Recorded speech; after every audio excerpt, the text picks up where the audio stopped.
Hey TCS TV viewers, it's Dave and Evelyn from the Camera Store, and today we are talking about 3 top-end full-frame mirrorless cameras on the market right now. That's right, and today we're going to focus on performance, speed, and autofocus of these 2 cameras. So Dave's going to be shooting with the Canon EOS R3. I have the Nikon Z9, and of course this test wouldn't be complete without the Sony Alpha 1.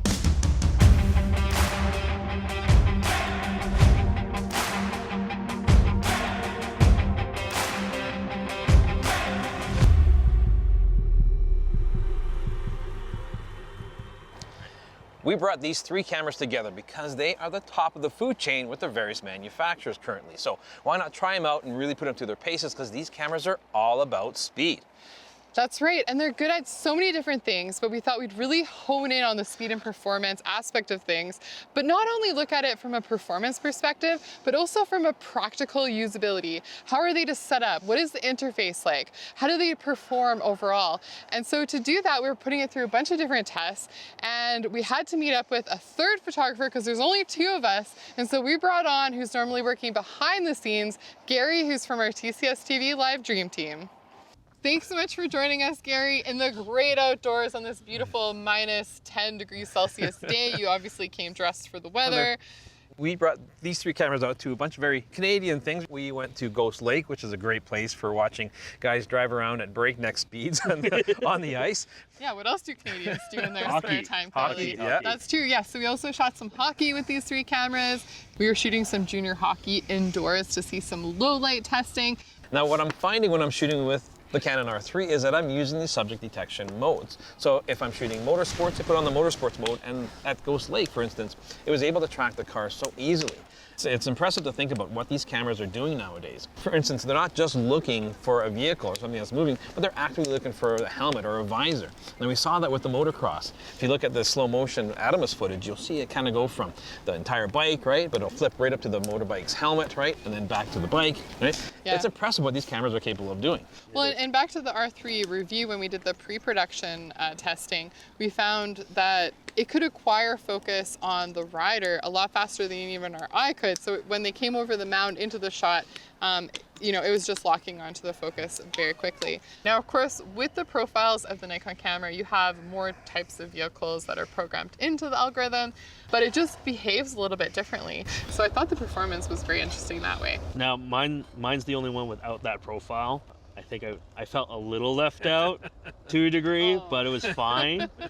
Knowing Sony, we do have the real-time autofocus tracking the whole time, so I could initiate it, hold, and it sticks on the car the whole time. Now, the nice thing behind that is I can pick where on the car, so I could always go to the center or the grill or the back of the car, depending if it's whipping left or right. And in some of the tests, we should mention that sometimes it would appear that that tracking box would almost drift to the edge of the subject, but it would still hold on that one edge piece. And then when you're going through your images, you notice that that did not affect your hit rate because the focus plane was still in the same. It's all in that same focus plane, so everything's tack sharp all the way through still. Yeah, so I mean, when it comes to the actual results from the cameras, they all did exceptionally well in this test. And as Dave was mentioning, the vehicles were not going that fast, but it did give us the opportunity to see what the experience was like when shooting motorsports. Now, I had no issue, especially when you're using 3D tracking autofocus, seeing it actually lock onto the vehicles and obviously be able to detect those vehicles. But yours, from an operational standpoint, it actually shows the full vehicle. And you have a special trick feature, as we call it, where you have the spot autofocus, where you can actually decide if you want the camera to be tracking, looking for the driver, or if you want it to just track the vehicle itself. Now, when we were shooting hockey in an indoor environment, the tables turned a little bit in this specific test. Yeah. We went to a place called the Max Bell Center Arena, and we shot the Calgary Canucks against another local team. It's junior hockey. It's a lot of fun action. These guys are very fast-paced, and although the lighting wasn't too bad for indoor sports. Actually, that was the most well-lit rink I've been in a long time. Yeah, we were hoping for something a little grungier. We were thinking, oh, it's going to be low-lit and then sodium lights. No, everything's LED and well-lit. I'm like, oh my God, it's bright in here. If you're shooting professional level sports, the conditions are getting better and the cameras are getting a lot better. And so for tracking the players, I mean, these cameras all did a phenomenal job. We would almost give a little bit of an edge to the Sony and the Nikon camera in this particular instance.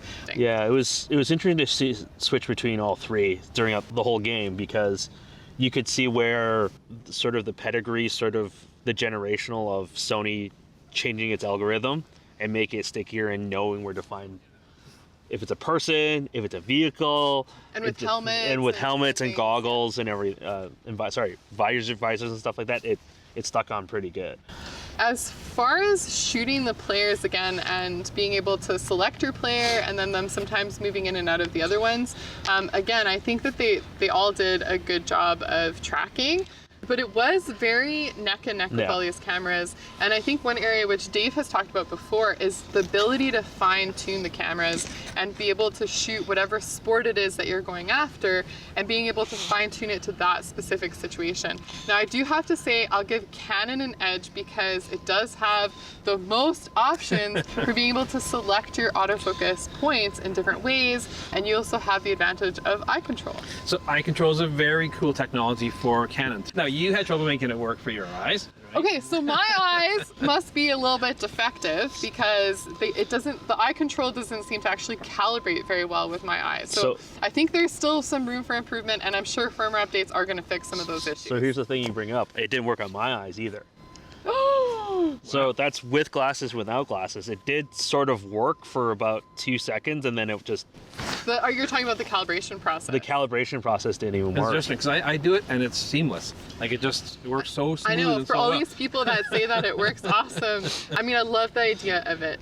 But I mean, barring that, you have a lot of other great modes that you can work with and fine tuning it. And then you should also talk about the smart controller. So the smart control is on the back of the camera here. It's a unique way of inputting data. So when it comes into changing your autofocus points, Canon gives you so many different ways to do it. From the eye control focus, where you just look where you want it to focus, touch the shutter button down, and it tracks wherever you're looking.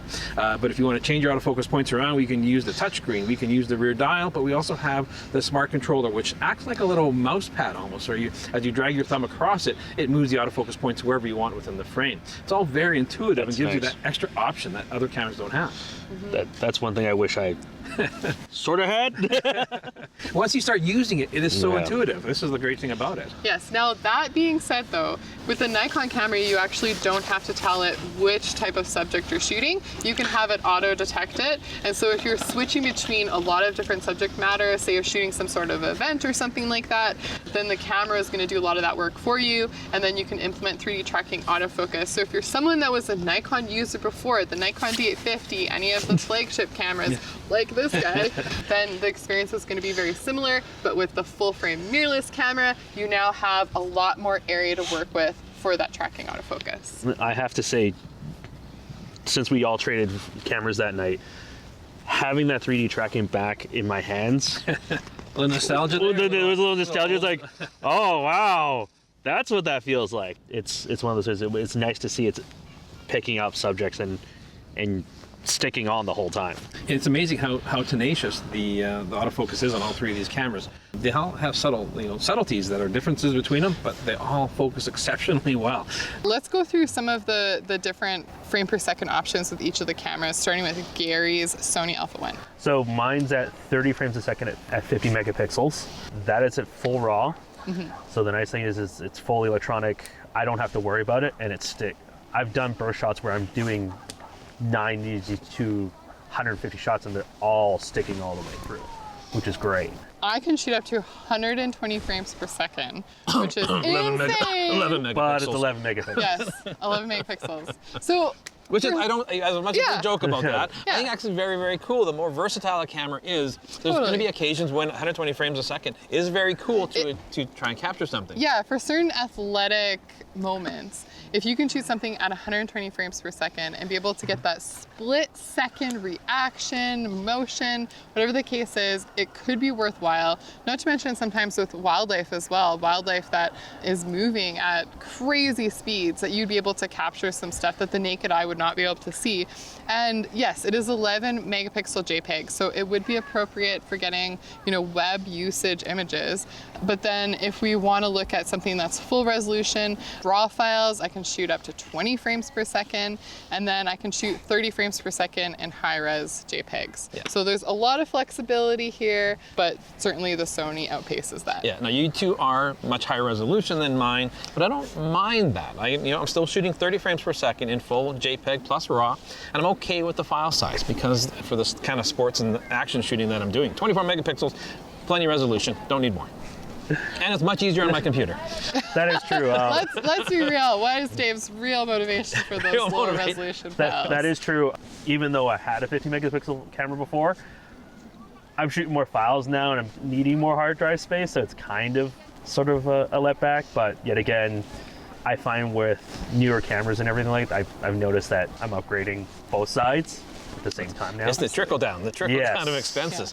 Yeah. Now let's talk about actual usability interface, how simple it is to get into some of the tracking modes, and where can you let the camera do some of the work.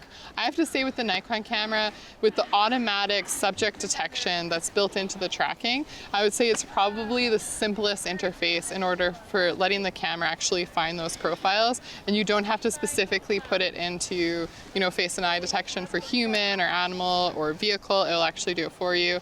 And the Nikon camera actually has the most types of profiles. Yeah. I do like that. I know with Canon I have to select what I'm doing, if it's motorsports or it's people or if it's animals, but I wouldn't be surprised in a firmware update we're going to see something come up where it does do more auto selection, but we'll see. Oh yes, the future of firmware. The potentials are endless. Well, it's very true. It's a good point to bring up. I'm glad I did. There you go. The nice thing about the Sony with the interface and everything, I love the fact that they switched it over to the new menu system. I was so used to the Nikon. Switching over was a little bit of a learning curve. However, it is very much close to the Canon and Nikon menu system now. Mm-hmm. A lot cleaner. It's a lot cleaner, everything linear and everything like that. And the nice thing is I can, like the Nikon, I can have all three profiles set up and I can switch between quick and easy. Now, the only thing that it doesn't have is the automotive the motorsports detection. It's hard to pick between the three, especially if you're shooting low light environments. Most of the stuff I shoot is all low light. And poorly lit most of the time. Gary just likes to suffer. Yeah. However, it's still, between the three, it still locks on 100% all the time. It's just, we're splitting hairs at the end of the day, I find. Yeah, and what I'm finding with these cameras is that right out of the box, you get a brand new camera, right out of the box, the default settings, these cameras perform exceptionally well. Mm-hmm. But the more you fine tune the camera, and the more you figure out what works best for you, how quick it acquires a focus and how sticky it can be, you can really customize these cameras to really get the best out of them. And they just get up that next level. All right, TCS TV viewers, hopefully we've given you a few things to think about when looking at these cameras and thinking about them for sports and action, as well as seeing what's the top end technology and how that might trickle down throughout the lineup. I know we haven't made any specific, one camera is better than the other, but there's so many different factors to contend with right now. We just scratched the surface on things that we can test. All three of these cameras are exceptionally well performing cameras. They can shoot pretty much everything and anything very well, but they are kind of designed for sports and action, so that's why we wanted to put them through their paces that way and really show you guys through the Adamus footage there what you can come to expect when you're shooting with these cameras. But of course, we want to know, what do you guys think? Is there a winner from what you've seen today? Do you already have your mind made up? Which camera would you buy as your dream camera? Let us know in the comments below. Make sure you follow us on Instagram. And if you're new to the channel, please subscribe and hit that notification bell so we can catch you again very soon.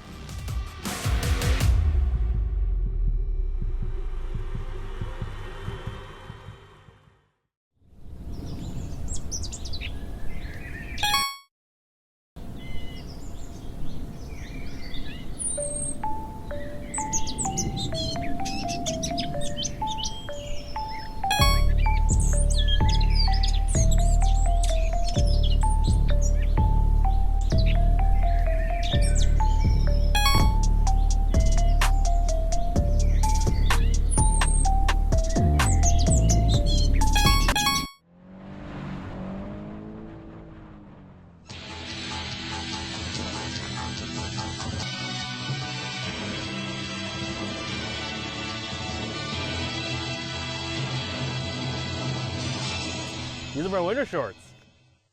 Wish that fire was going behind me. It'd be much more enjoyable here. Now, if you enjoyed this episode, thank you very much for watching. And if you want to check out more recent episodes, click up here. And if you are Canadian and you want to shop local, check out thecamerastore.com down here.